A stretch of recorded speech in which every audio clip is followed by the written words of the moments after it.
రెడ్డి గారికి వ్యక్తిగతంగాను తర్వాత రాజకీయంగాను ఒక స్థాయిని తీసుకొస్తారో వారందరికీ కూడా వెన్నుపోటు అనేది తప్పదు అనేది చంద్రబాబు నాయుడు గారి జీవితం చూస్తే మనందరికి కూడా అర్థమవుతుంది. ఆయన వెన్నుపోటు అనేది 1995 నుంచి మొదలైంది. అంటే ఎన్టీ రామారావు గారికి ఆయనకు వెన్నుపోటు పొడిచి పార్టీ లాక్కోవడం ఆయన వెన్నుపోటు 1 అయితే 2014లో ప్రజలకు ఆల్ ఫ్రీ అని చెప్పి ఆఖరికి ఓన్లీ కారణాలు చెప్పుకుంటూ కాలం చెల్లివేసినటువంటి వ్యక్తి చంద్రబాబు నాయుడు గారు. అది వెన్నుపోటు 2 ఆయన. ఇప్పుడు 2024లో మళ్ళీ సూపర్ 6 అని తర్వాత జగన్మోహన్ రెడ్డి గారు ఇస్తున్నటువంటి హామీలు అన్ని ఇస్తామని చెప్పి ఏ ఒక్క హామీ ఇవ్వకోకుండా సంవత్సరము పూర్తి చేసి ఇప్పుడు వెన్నుపోటు 3 అనేది ప్రజలకు చేయడం జరిగింది. ఏ ప్రజలైతే అధికారం ఇచ్చినారో చంద్రబాబు నాయుడు గారికి లేకపోతే ఈ ప్రభుత్వానికి వారికి వెన్నుపోటు అనేది పొడచడం ఎంతవరకు సబబు అని చెప్పేసి కూటమి నేతలకు కావచ్చు లేదా చంద్రబాబు నాయుడు గారు కావచ్చు సూటి సవాల్ వైఎస్ఆర్సీపీ పార్టీ తరఫున.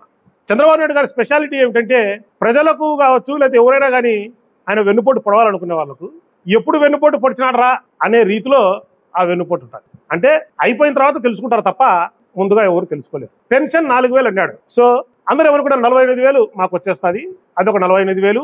దాని తర్వాత ఇంట్లో ఎంతమంది పిల్లలు ఉంటే అంతమందికి 15,000 ఇస్తామన్నాడు, తల్లికి వందనం. సో ఇద్దరు ఉండాలనుకుంటే అదొక 30,000. ఆ 48 ఈ 30 78.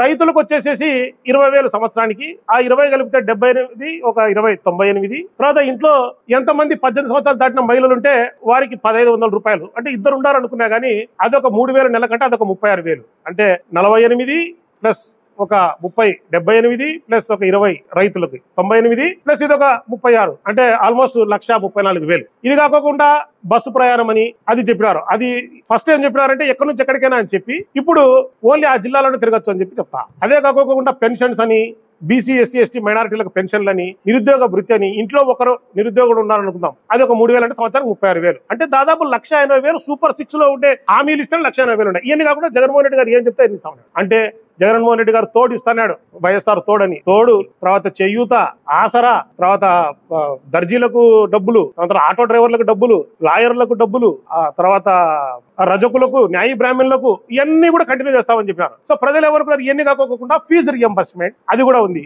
సో ఇవన్నీ కాకోకుండా ఆరోగ్యశ్రీ. సో ఇవన్నీ చూస్తే ప్రజలు ఎవరుకుంటే మాకు ఎట్లయినా 2.5 లక్షల నుంచి 3 లక్షలు వస్తాయి సంవత్సరానికి అనుకున్నారు.